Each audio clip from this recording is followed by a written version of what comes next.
Welcome to episode number 43 of the Active Geek podcast that features Carl Lucas, aka Power Man, aka Hero for Hire, aka Luke Cage, also known as the male equivalent to Daenerys Targaryen of Game of Thrones in terms of nicknames.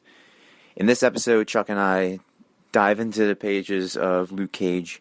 We talk about a little bit of his origin, his supporting cast, his allies, his villains, and then we move forward to the upcoming television series, Netflix's Luke Cage, which is scheduled to debut all the episodes on September 30th, 2016.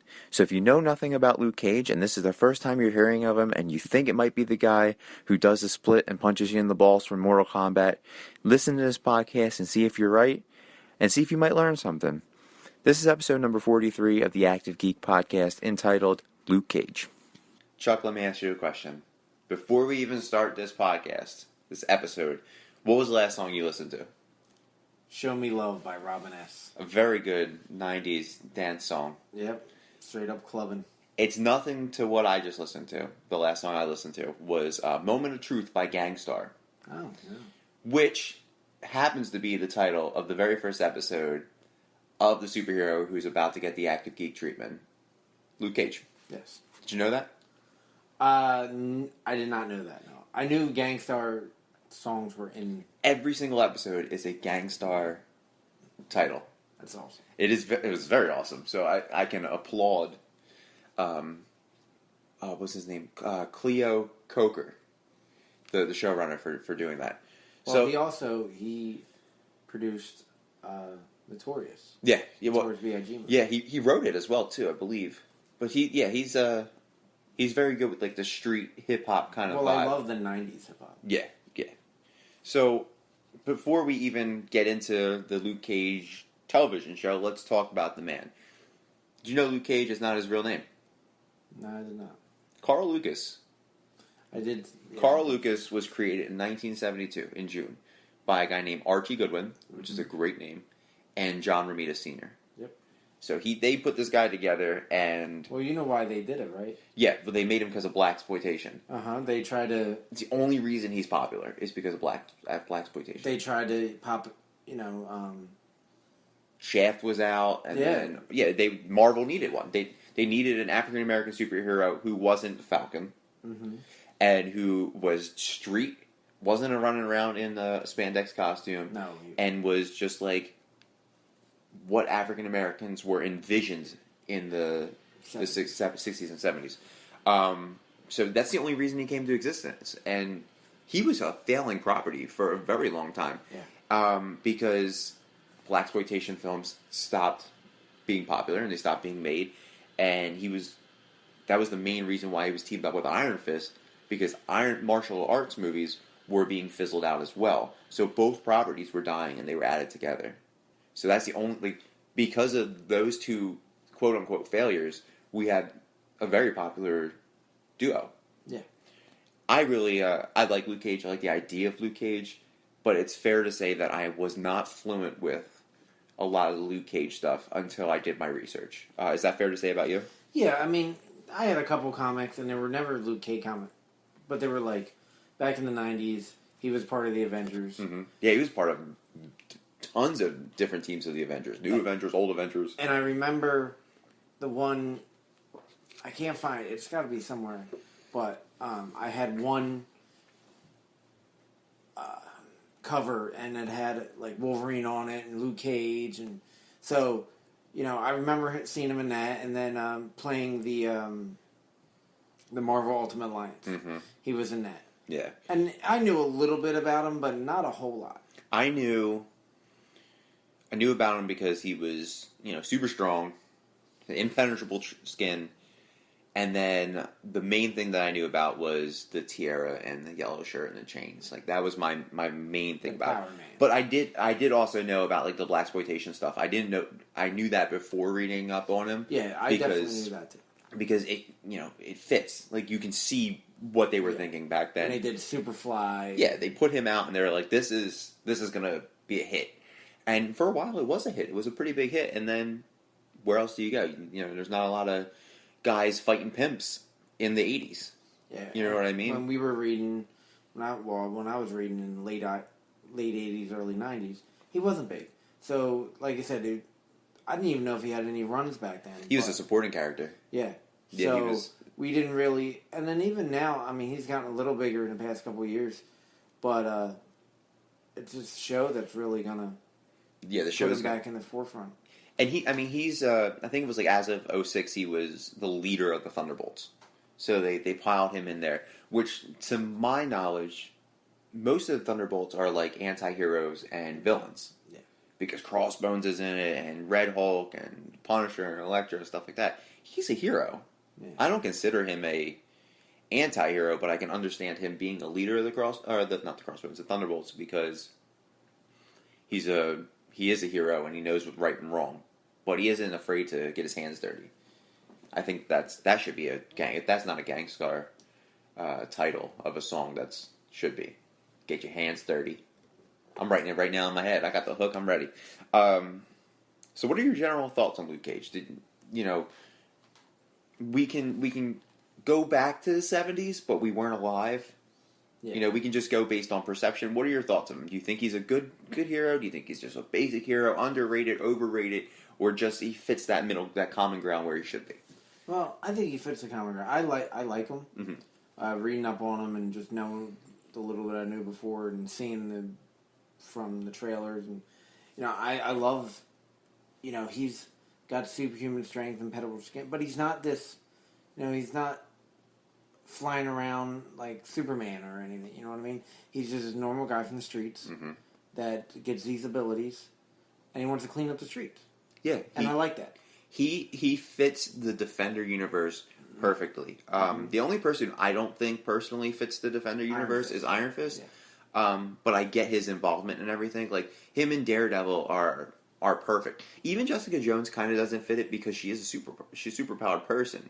Yeah. You know what I mean? But Luke is still he's a failed genetic experiment goes wrong, gives him his impenetrable skin, and then get this. I mean, if they can't go any further, he has a jacket that is just as impenetrable as his skin. It was exposed to that leather jacket. Yeah, it was exposed to the fumes during the experiment. So that's like, on anything you see about him, it'll be like accessories. And most people, like, they have their weapons and stuff. It says leather jacket, like leather jacket, but it's as strong as his skin, which is really cool.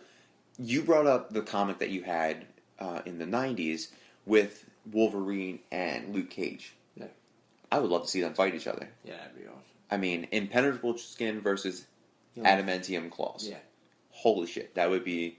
You think it would scratch him at all?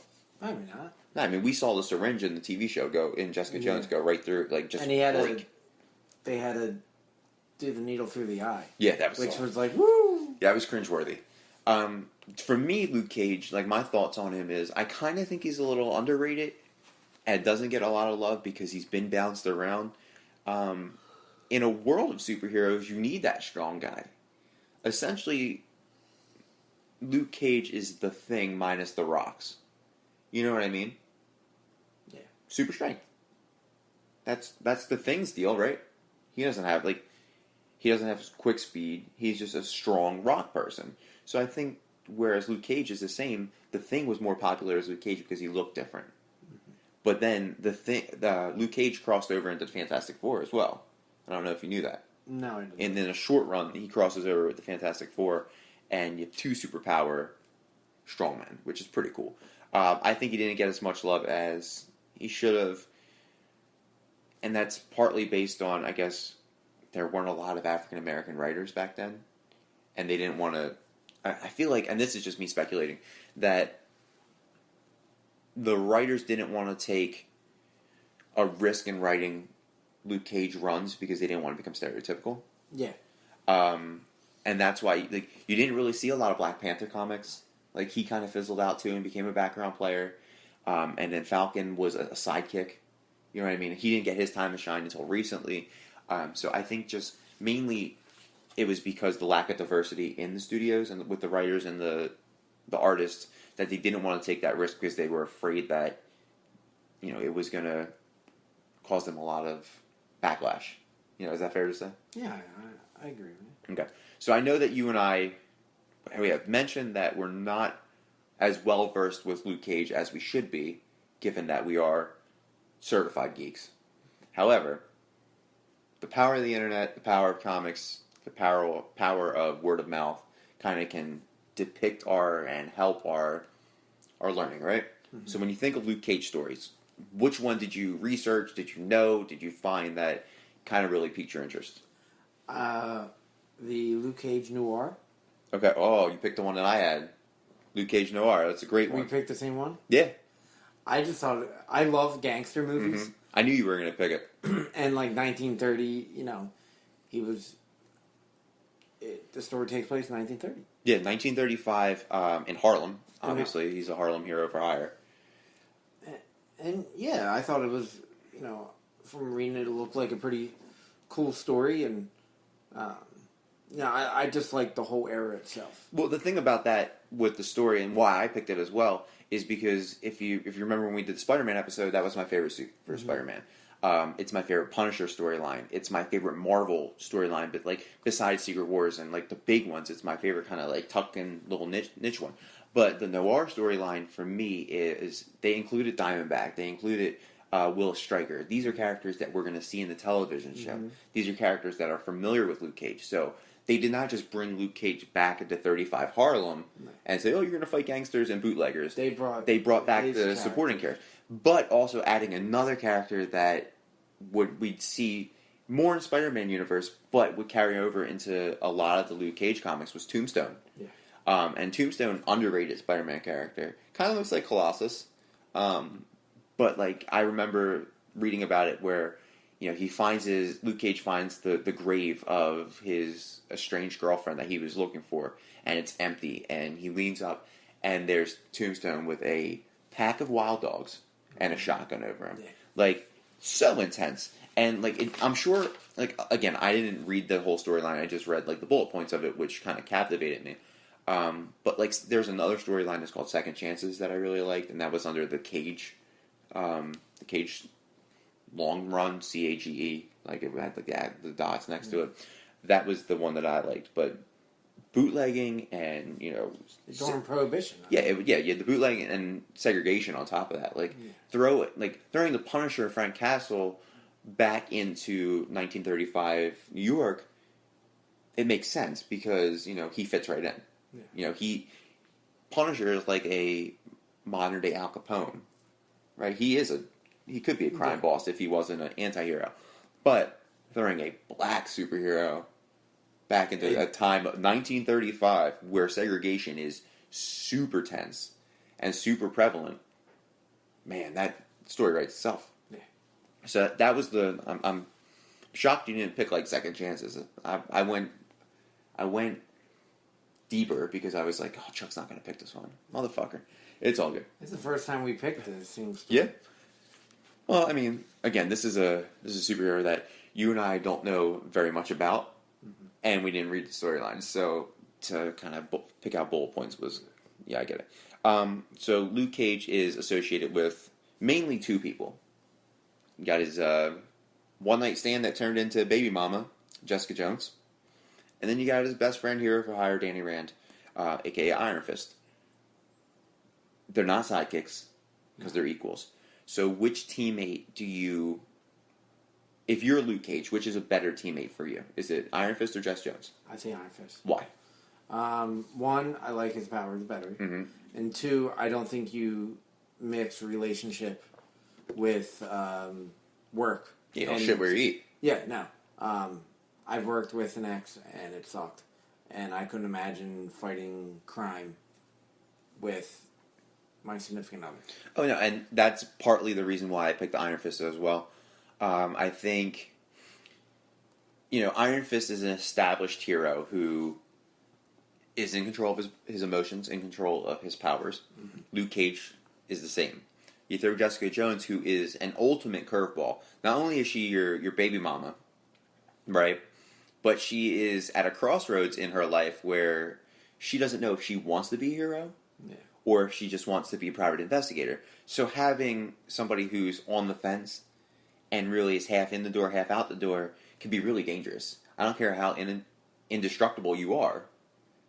You know, your skin can't be penetrated, but your head can be cut off. Yeah. You know what I mean? And if you could be shot through the eye, that's not skin. So if you have somebody like Purple Man, or you have somebody like Cottonmouth, who we're going to talk about, and Jessica Jones is distracting you, it's going to be pretty rough for you. Yeah. And who's going to watch Danielle Cage? She might be a baby.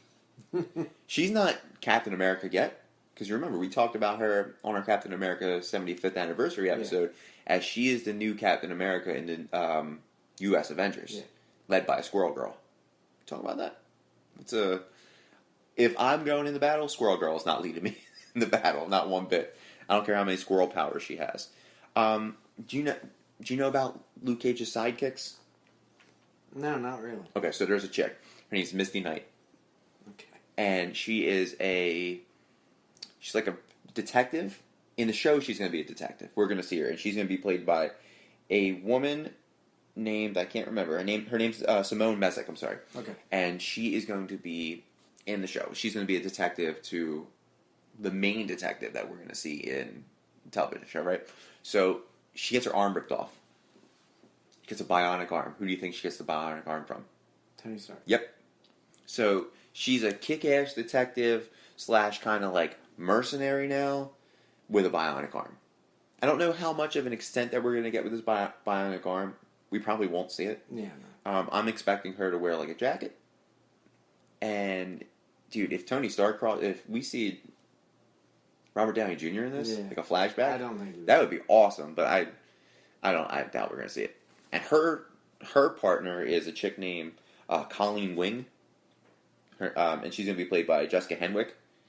We're not going to see her in this show. We're going to see her in Iron Fist. But you know Jessica Henwick. She played Nymeria Sand in Game of Thrones. Yeah, I knew Jessica. So she's going to be in the Iron Fist show. And like I saw her comic book picture on Marvel.com. And she's got her costume is not a superhero costume one bit. Like it's a cat suit. But completely, when we were talking about Sable in our wrestling episode a couple weeks ago, you know how cat suit was always open? Yeah. That's her suit. And it looks like she's always cold. In the picture, if you catch my drift. So they're mainly his sidekicks. There's really, he's a lone wolf. They're his supporting characters. I can't say sidekick. Yeah. But we will see Misty Knight. She's been confirmed, and they've showed pictures of her. I think she's in all 13 episodes this season, which is going to be pretty dope. So let's talk about villains. I made mention to Cottonmouth. Who's your favorite Luke Cage villain? Is it Cottonmouth? No, I mean, I was looking up, one of his most famous is Camestro. Okay. Probably most well-known to Luke Cage fans, but when I was looking up, my favorite is Mr. Fish. Not to be confused with Fish Mooney. No, Mr. Fish is an actually amphibious fish man. Yep. And they were scraping the bottom of the barrel. Oh, for yeah. I just think it was cool. Like, there was 2 incarnations of Mr. Fish. Yes. First one was a one and done. Yeah. The villain of the week. And basically he got his powers. He was a petty criminal and got mixed up and got toxic chemicals and then fell in the East River and mutated to a fish man. Such a dumbass present. It is, but I like it. But then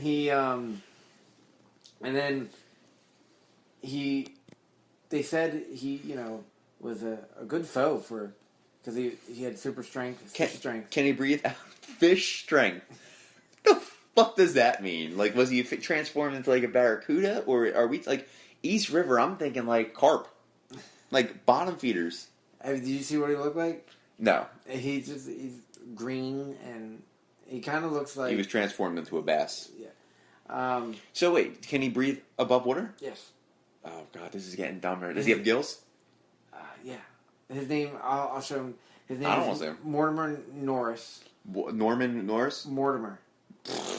Mortimer Norris. God damn it. And the second incarnation was actually someone who was more prominent in the comics. Okay. And his name was Bill Norris. And is that Mortimer's son? his brother. Okay. And it was basically, they were just like, oh, he has. They didn't really explain. Well, wait, was it a genetic, like, was it passed down hereditarily? No, like, apparently. Mom was a fish and dad was a Apparently, he was fisherman? with him when it happened. Oh, okay. So It was just. But he actually been in he was in a Spider-Man storyline called Back in Black Handbook. okay. And then he was in the Spider Island. The run during Secret Wars. Yeah. Dude, that's the weirdest. I think I've talked about it on here, or at least off record.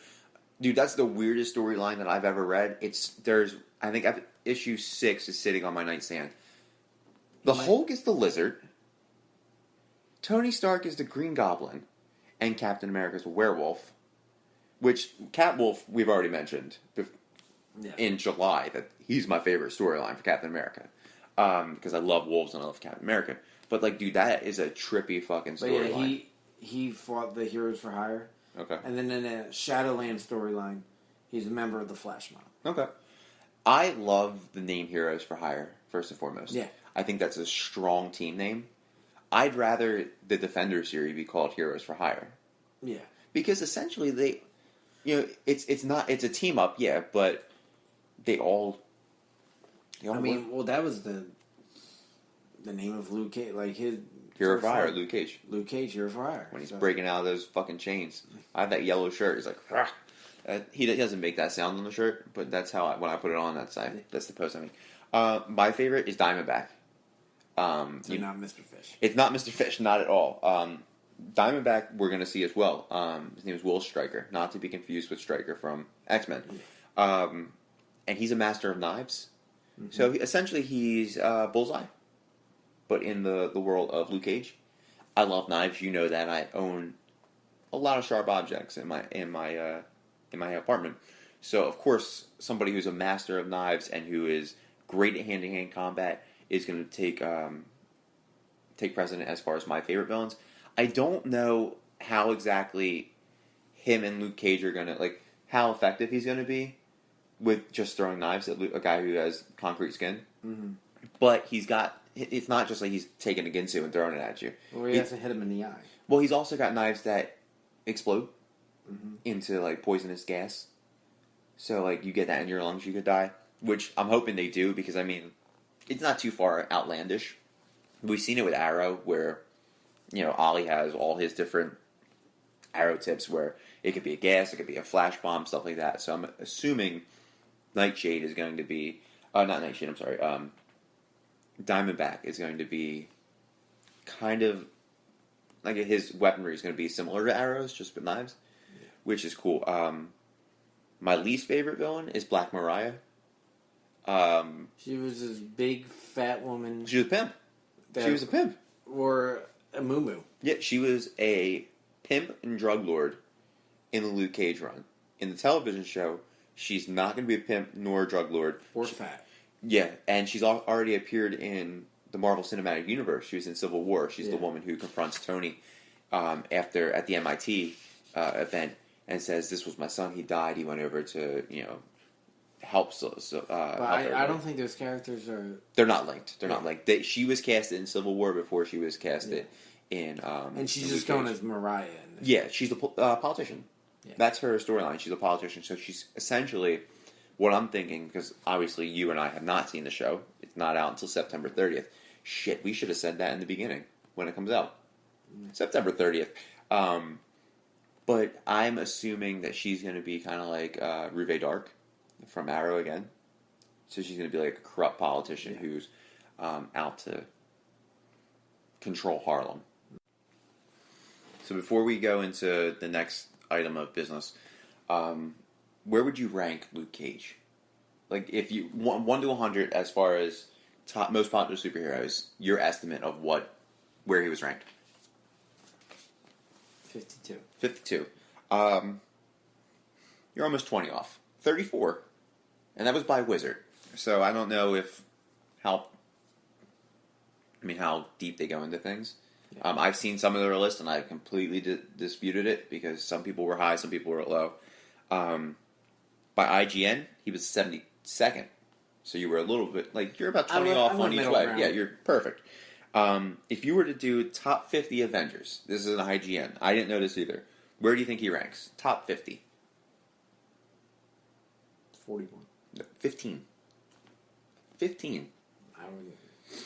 So my guess is that you have your cores, like your Thors, Iron Man, Hulks. So pretty much the Marvel Cinematic Universe is first, right? And then it's him. Because who else is there?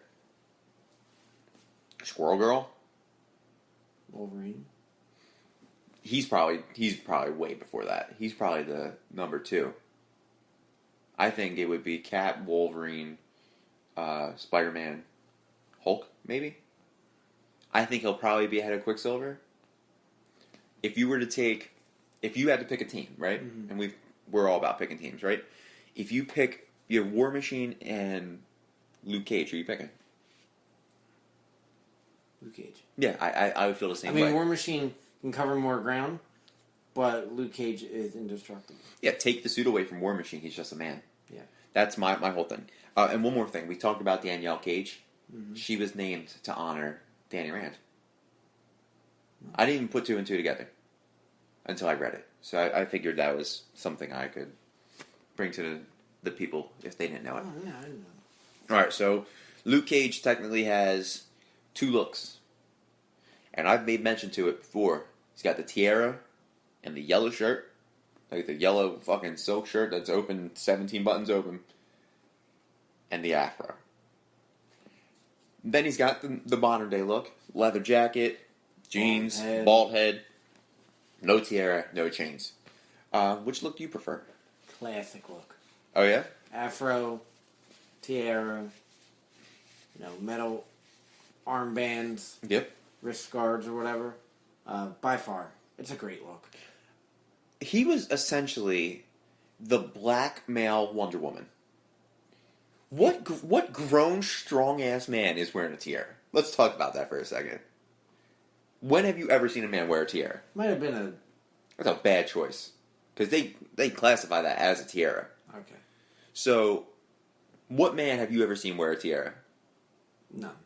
So they made this strong, indestructible man. First of all, they picked his color yellow. And understanding in the 70s it was bright colors, right?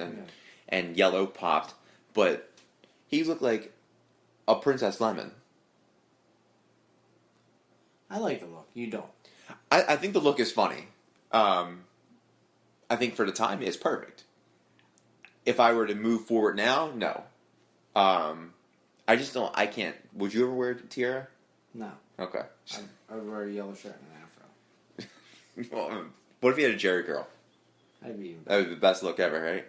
I think I like the much more grounded Luke Cage, where he has his baldy leather coat. Because now we're gonna get to understand why he has the leather coat. Mm-hmm. Because I hope they explain that. Well, I really like that in the trailer they showed the tiara, the afro. Yeah, the homage to that was fantastic.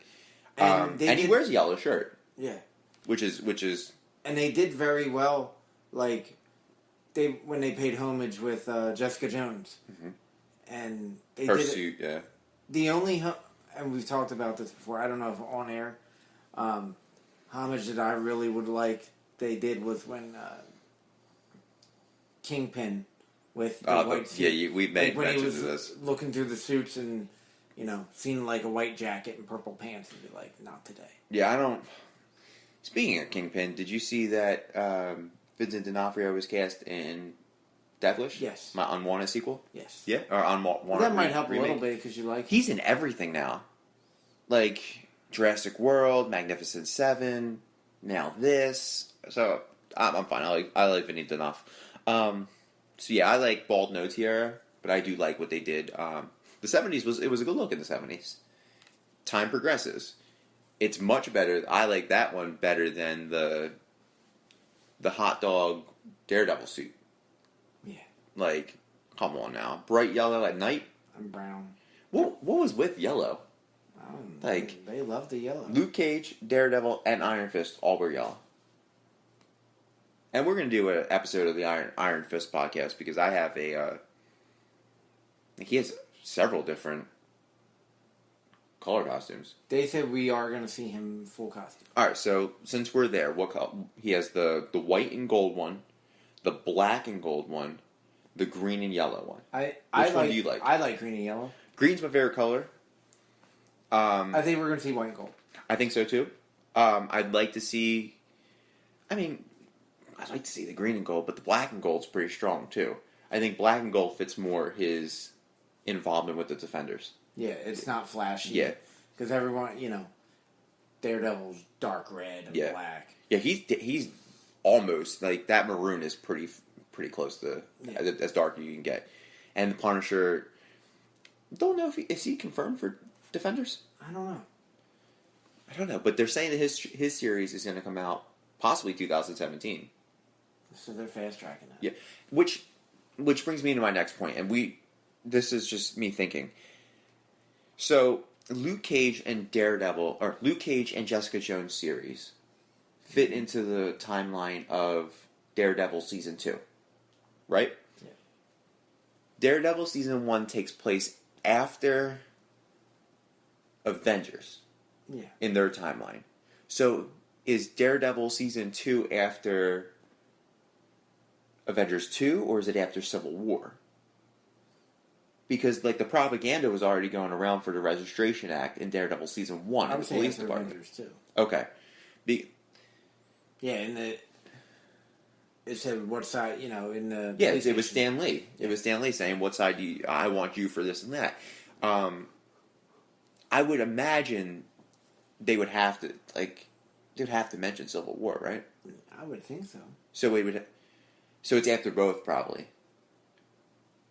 Because they can't be within months of each other, right? I don't know. I don't know how the Marvel cinematic timeline is, but I'd like to see this one be specifically after Civil War, where some maybe Pops in the barbershop says, you have to be a hero. We don't have Captain America anymore. Yeah. You have to be the hero. You can't be the devil in red. He's already in Hell's Kitchen. You have to be Harlem's hero. So that would be awesome. That would be a good line. That'd be pretty cool. I'm gonna send that to them. Be like, yo, reshoot the pilot. Put this shit in. Sign me up. So in 2013, there was a Luke Cage movie being shopped around. Mm-hmm. Right? I believe it was. It was Universal? I think so. We'll say Universal. I'm probably wrong. But do you know who the two main runners were?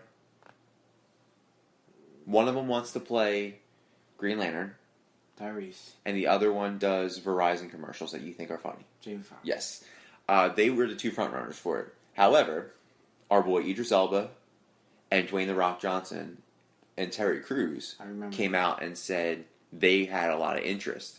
Also, during the kind of the announcement of it, the guy who's playing Cottonmouth said that he wanted to play Luke Cage at the moment. Fast forward to 2015 when Jessica Jones comes out, and we have Mike Coulter, pretty much an unknown, brought into the realm. I was hoping for Terry Crews. From day one, Terry Crews was my man. Because not only Terry Crews looks like him, exactly like him, he's jacked. And he seems like a good dude. And he loves Luke Cage. That's probably the only superhero that he likes. And I really wish Terry Crews would have got it. Although, The Rock would have been awesome as Luke Cage. Yeah. But we can't say, and I was going to say it, I don't think he would have done TV, but he's doing Ballers. Yeah. And in my opinion, he's perfect for Black Adam. I just feel like that movie's going to be dead in the water. Yeah. It's way too far along, and they're probably going to lose him because this is the busiest man, highest earning man in Hollywood. Can you imagine that? This is a guy who writes stories about having $7 to his name, and he's worth millions, which is a testament to life. But that's not my question. My question is, who else did you want as, when the casting was announced as Mike Coulter? Yeah. Who did you want? Was it just Terry Crews? No, I wanted Terry. I wanted Terry Crews. I couldn't think of anyone else. But I like Mike Coulter, The only thing I seen him in was he was in a few episodes of The Following. Yeah. As he was like a FBI detective, agent right? Nick Donovan. Yeah. That's where I knew him from. Yeah, I'm with you, man. Terry Crews was my choice. Mike Coulter wasn't on my radar. No, I didn't know who he was. Thinking about like people who could play him, like I said, The Rock, I said Terry Crews, but Anthony Mackie could have done a really good job at him, and if he wasn't casted as the Falcon, it would have been a good role because remembering back to how big he was in Pain and Gain, like he was abnormally large, so he could have got a little smaller, and had been a perfect Luke Cage. I think Mike Coulter, looks wise, and from what we've seen, Jessica Jones is a good fit. He was one of the brightest parts of Jessica Jones. Mm-hmm. Him and David Tennant as Kilgrave were my favorite parts of Jessica Jones. So I'm extremely happy that they went with him, even though he wasn't on our radar. I mean, he's got look. My main thing, and we talked about it during the Jessica Jones podcast, but that was never released, mind you. We did an episode, and we just never released it because I'm an asshole and lost it. My main gripe was I thought he wasn't going to be big enough. You know what I mean? Because he got big. He got buff for it. Because when I think Luke Cage, I think huge, humongous man. I think The Rock. I think Terry Crews. And Mike Coulter coming into it was not Terry Crews nor The Rock, but he did a fucking phenomenal job as Luke Cage. What do you think of his appearances in Jessica Jones? I said he was my highlight. Yeah, I agree. I liked him. I thought he did a good job. We got to see the hardcore sex scenes. And a lot of hardcore sex scenes. We got that bar scene was pretty cool. Yeah, where those drunk, business guys or whatever just came in and he was, he wrecked them. I feel like if it weren't for him in that show, it would have been lacking a little bit. The story, like if they wouldn't have gone with Luke, I think they would have kind of moved a little more forward to Patsy becoming Hellcat. Or it would have been like a more of a Daredevil cameo kind of, because in the world of Daredevil, both of them they met being bodyguards for Matt Murdock, and we never got to see that. No. Do you think when they do the team up of the Defenders, do you think that could be like a flashback episode, like flashback scene, like, hey, I know that voice. Wait, I know that voice. Luke, Jess, like you guys were bodyguards for me. I think it would be cool. I don't think it's gonna. Yeah. Do you think they know he's Daredevil? They might, just because of Rosario Dawson's character. Yeah, who we'll talk about in a second. Follow-up question about the Defenders, and I understand we're jumping the gun because that's next year, and we will talk much more about this. Fogbog get a suit in the Defenders? Oh, I would love it. Not going to happen. Who came up with that name? You did. Yeah, we were watching the show. You're like, fucking Fogbog. It's perfect. I'll give credit where credit is due. So we've seen the trailer from Comic-Con, and we've seen some more kind of TV spots and IMDb stuff of Luke Cage. What are your thoughts of the footage that we've seen? I was blown away by the first trailer. When Old Dirty Bastards, Shimmy Shimmy Yeah. Yo, strong movie. Strong movie music. Because, and I know it's a television show, but strong choice of music. I remember seeing it, and I texted you, and I said, dude, have you seen the Luke Cage footage? And you get back to me, and you go, no, not yet. Is it good? Is it epic? My reply was, all I can say is Wu-Tang Clan. And then I literally, I think I was at work, and I, rushed, and that was the first thing I did because I love Wu-Tang. Yeah. And, and I love that song. I love that. And I love ODB. Yeah. R.I.P. ODB. And I love that song. And when that song came on, and it was just when he ripped the car door off, and that ding, ding, ding, ding, ding, and I was like, oh, man. That's my favorite scene in what we've seen so far, is him ripping that car door off. And, there's so much more, brute force that you see with him. But, he's getting peppered with bullets. Yeah. You know what I mean? And then in the newest trailer, one of my favorite parts is when he's, the one guy punches him and it's slow-mo. Oh, breaks his hand. And you just hear the bones crack. Yeah. And I remember watching that, I went, like I cringe just because thinking. Yeah, I mean, you crack on a regular basis. If you were to punch Luke Cage in the head, Yeah. I think your hand would turn to dust. Yeah. Like that would But, be. like, No, I think my hand would turn to dust too.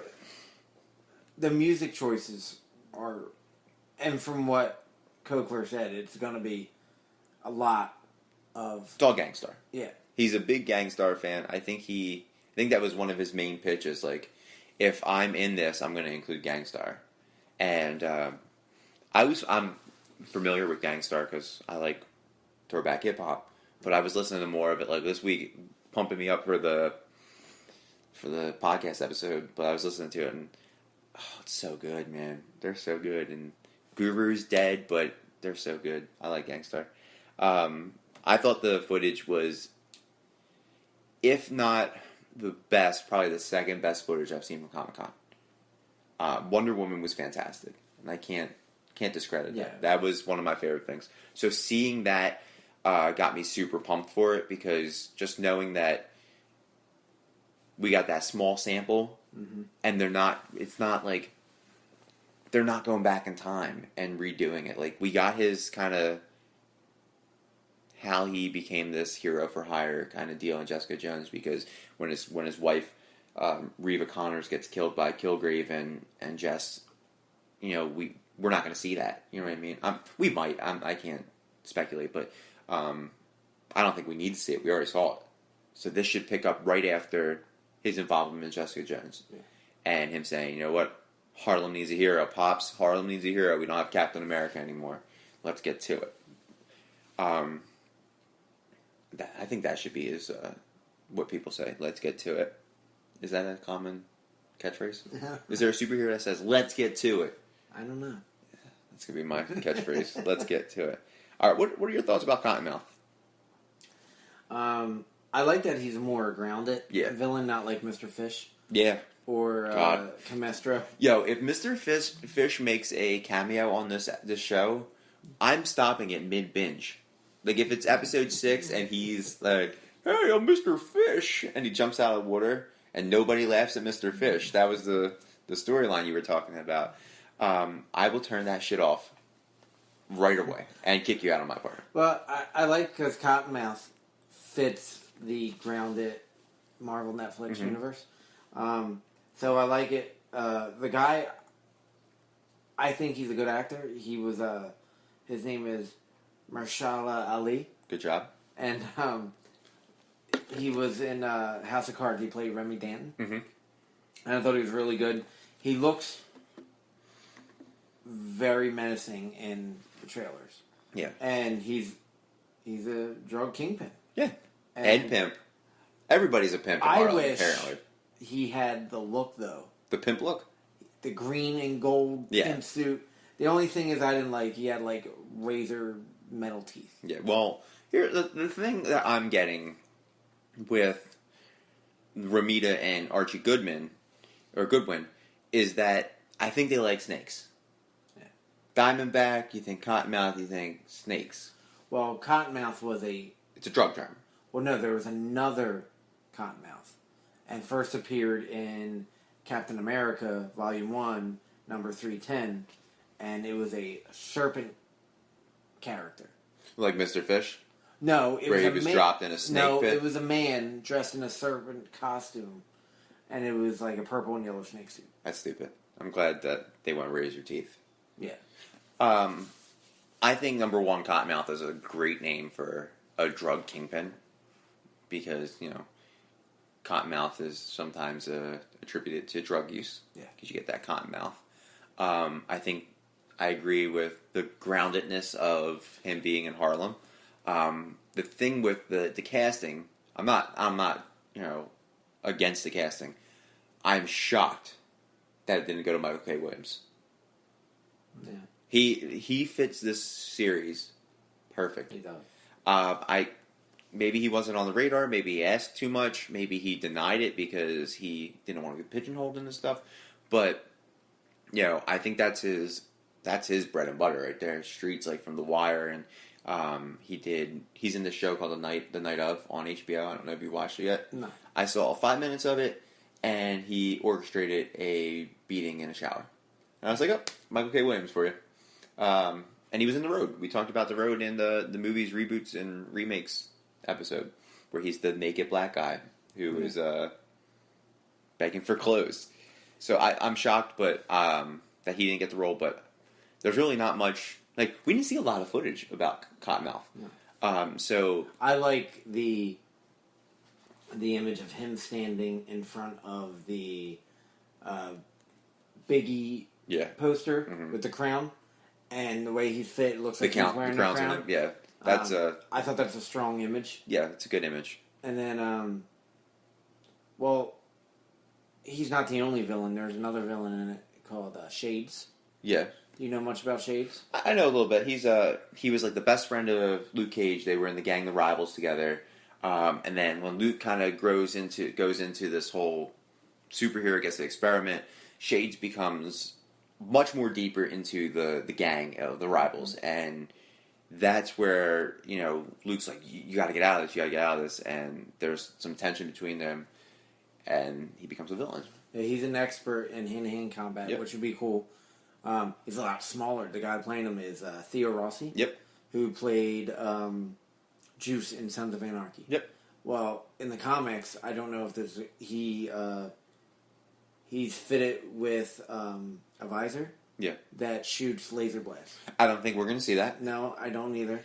However, I think he should be fitted with some type of hand protection. Yeah.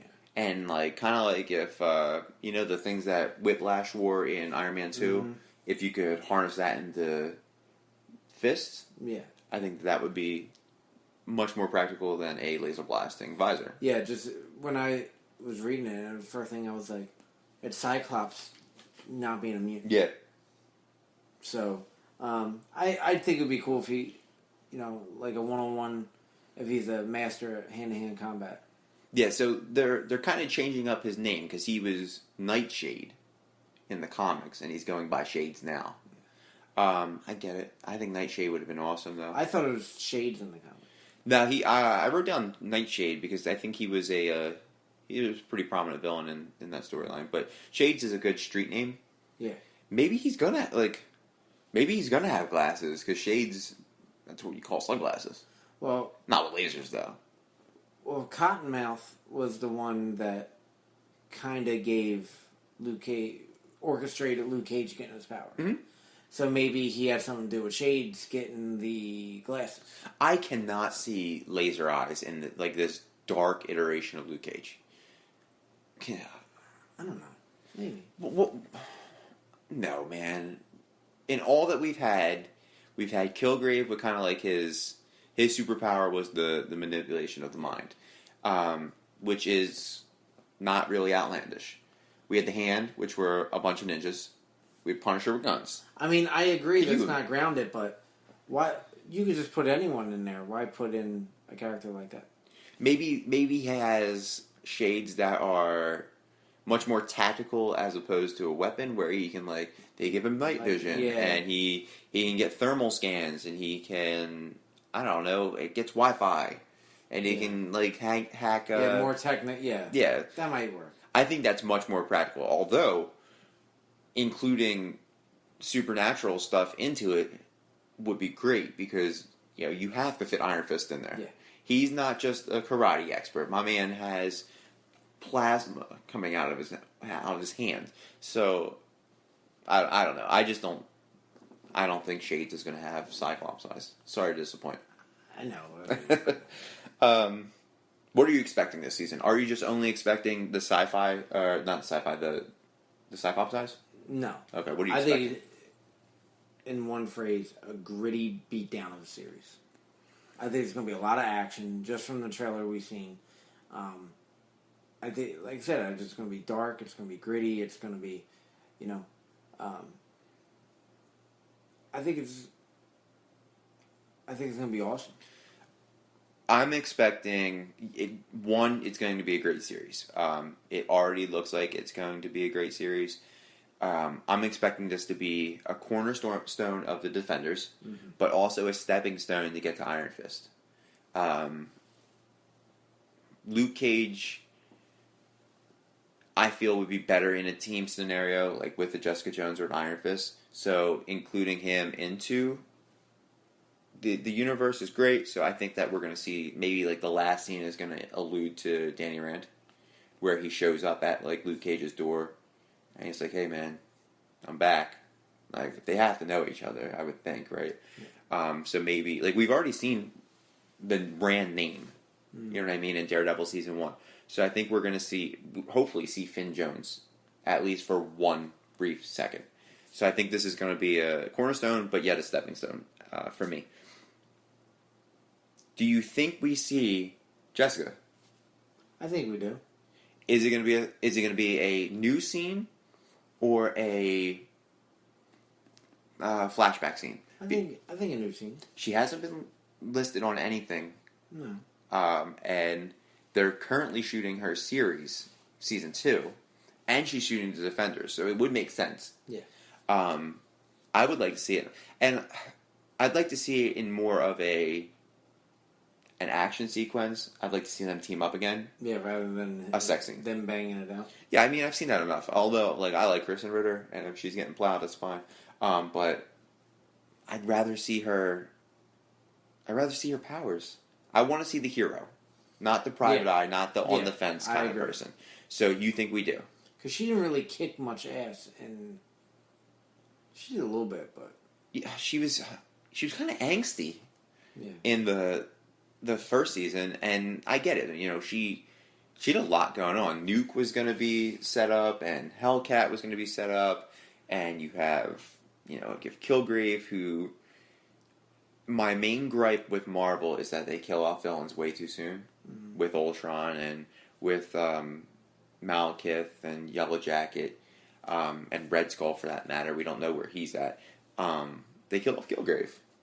He would have been great going forward. However, I get that the big setup for the Defender series is the hand. Do you think we see Stick as well, or the mention of the hand? Yeah, I think definitely mention that. You have to, right? Yeah. Because you don't really see ninjas in Harlem. You don't really see ninjas in New York except for the Turtles. But I think that would be a good setup for Iron Fist, and because there's going to be multiple Marvel villains in Iron Fist as well. I think having that last scene, Luke Cage, like, picture this, dude. Pure speculation. You know me, I like to think on the run.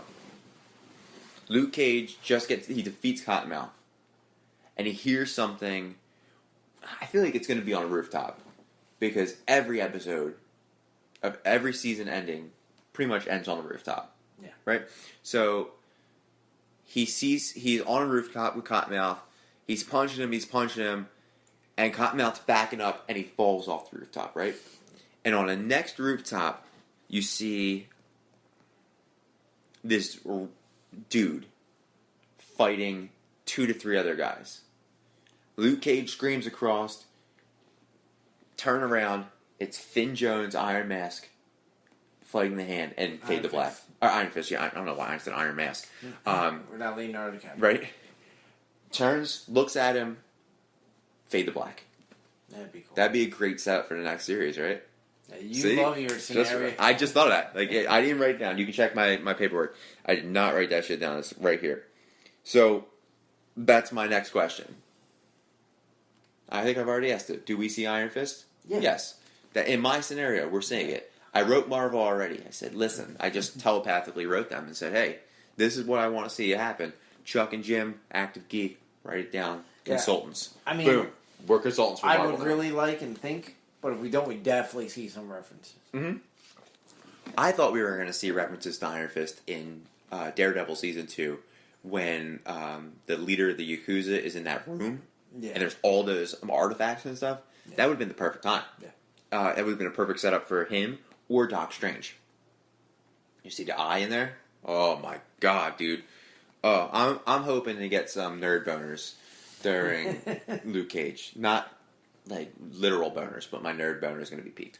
How does Rosario Dawson fit into this universe? Is she just the nurse, or is there, or does she have something? Does she have ulterior motives? I don't know. I think she's a good cross between series. Mm-hmm. I like her as a nurse. Mm-hmm. She's kind of their go-to? Yeah, their go-to. She's the only person that can know that they're the heroes. Yeah.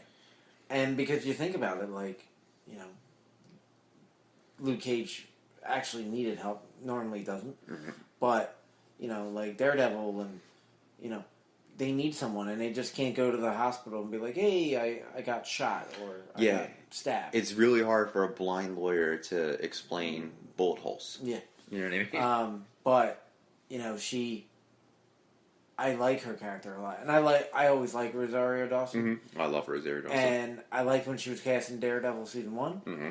And then we just seen her in every season. The past 3 seasons with 2 Daredevil and Jessica Jones. And she's definitely in this because we see her.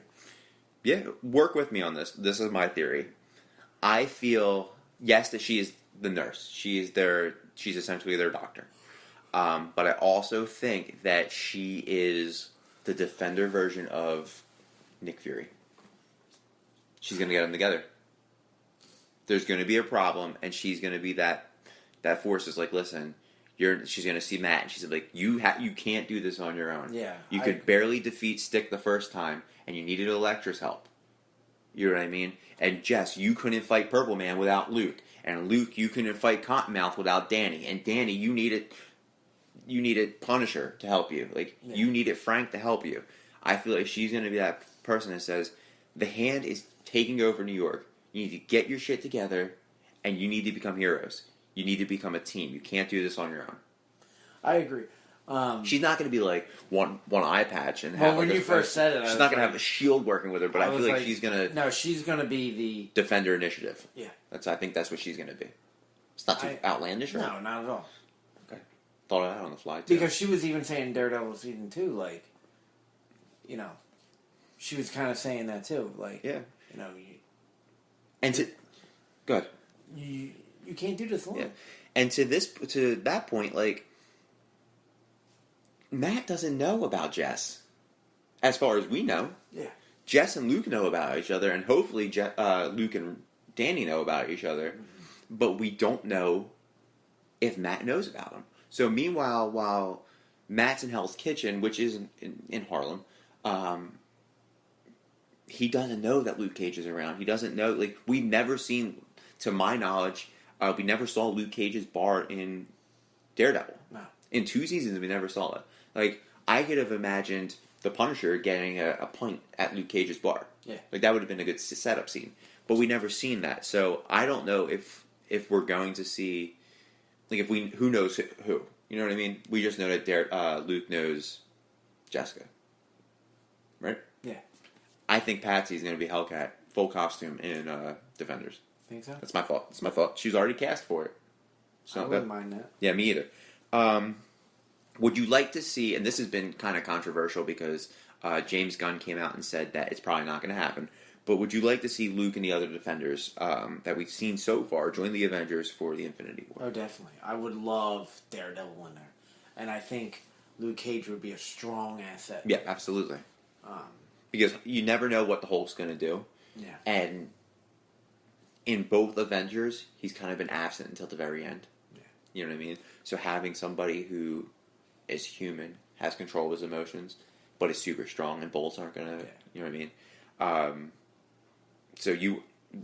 Is it just Luke and Daredevil you want to see, or can we include Punisher, Hellcat, Jessica Jones, and Iron Fist?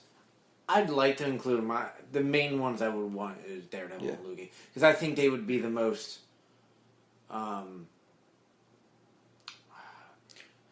the most practical, but I think they would be able to have the most impact. Daredevil can't see. Can we remember that? He can still kick. But you're taking Daredevil over I think Jessica Jones. Yeah. Who's a superhero. She's a superwoman. Superpowers would defeat, like, what is Matt going to do other than fight Chitauri if that's what Thanos brings down, or the Kree? You know what I mean? I don't know. I'd like to see Daredevil. Don't get me wrong. I'd like to see Daredevil in the universe. However, I would love to see a Doctor Strange Iron Mask team up. Iron Fist. Yeah. What the fuck, man? Why am I saying Iron Mask? I don't. Did you watch it last night with Leonardo DiCaprio? I'm thinking of his mask and just saying Iron Fist. Doctor Strange, Iron Fist team up. That would be really cool. Just the possibilities with that are endless. Yeah. And it could be like, I'd like to see something along the lines where, it appears that Doctor Strange is traveling through portals, right? I would like to see, in one of my favorite kind of exchanges during Days of Future Past was with Blink and the portal travel. Yeah. Dude, Doctor Strange and Iron Fist doing the portal stuff would be dope. And I would be awesome. And having two kind of supernatural kind of elements against Thanos, and maybe with the Mind Stone and stuff, because I feel personally we're going to lose a couple of Avengers before like the conclusion of the Infinity War. Yeah. I think Vision's gone. I think Vision's going to be the first die. What's on his forehead? Yeah, true. He's got to rip that head off to get that stone. That's the only thing that's keeping him alive, to my knowledge, right? So, and in the comics, it's not a mind gem. It, it's just his forehead. However, Thanos needs it for the gauntlet, so he's going to rip it out. Last question. Why do you think there isn't a lot of buzz for Luke Cage? I don't know. I mean, I remember there wasn't a whole lot of buzz for, like, Jessica Jones. Mm-hmm. And there wasn't a whole lot of buzz for Season 1 of Daredevil. Season 2 got a lot of buzz, I think, just because of Punisher. Mm-hmm. But I just don't think these series get a whole lot of... I mean, they do very well. Yeah, they do great. But I don't know. I just don't think... Maybe it's because on Netflix or whatever, but I just don't think the buzz is as great as other networks. Also think unknown properties. Not many, like, true geeks like you and I and some of our buddies know Luke Cage. Yeah. But to the average and to the kind of Marvel Cinematic Universe fan, they don't know. A perfect example, like, my wife loves the Marvel. She loves all those movies, Captain America, Avengers, all that. Yeah. If I go Luke Cage, she'd be like, who's that? Yeah. She might think Johnny Cage from Mortal Kombat. Yeah. See, Chelsea's different. She knows it, mainly because I talk about it all the time. However, I think that it's an unknown property to most people, so there isn't a lot of hype. I think that it should have a lot of hype, and this is something that nobody is saying. Besides Blade, this is the first African American to get his, like, African American superhero to get his full length either movie or television show. Yeah. This is before Cyborg, and this is before Black Panther. Yeah. So he's getting it right up there, and it's not getting a lot of buzz. And I think it should, because that's a pretty important thing, especially with the tension in today's society. Yeah. Having, Netflix's biggest show in September be an African-American superhero, and nobody said anything about it in August is kind of ridiculous. Yeah. Like, we're a week out from September, and nobody's talking about it. And I think it should be talked about. Well, Chuck, sweet Christmas. We are at that point in the podcast where I have to plug ourselves. Plug it in. So let's follow us on our social medias. So we have @ActiveGeek_ on Twitter. There's @_ Productions. Nope. @_ Geek_ Productions on Instagram. Which I need to work on that, because I do not like all the fucking underscores. I don't like it. They won't let me put it into one word. So I'm working on that. We are on Active Geek at Facebook. We are on iTunes, Active Geek Podcast. We are on SoundCloud on the Active Geek Podcast. We are on this little network called the Geek Culture Cast Network, where you can find our podcast and you can like and subscribe and support us there. And we're out in these streets, Chuck. We're out in the streets. We out in the streets. Heroes for Hire, Active Geek style. We out here. Come find us. Come find us. Sweet Christmas, baby boy.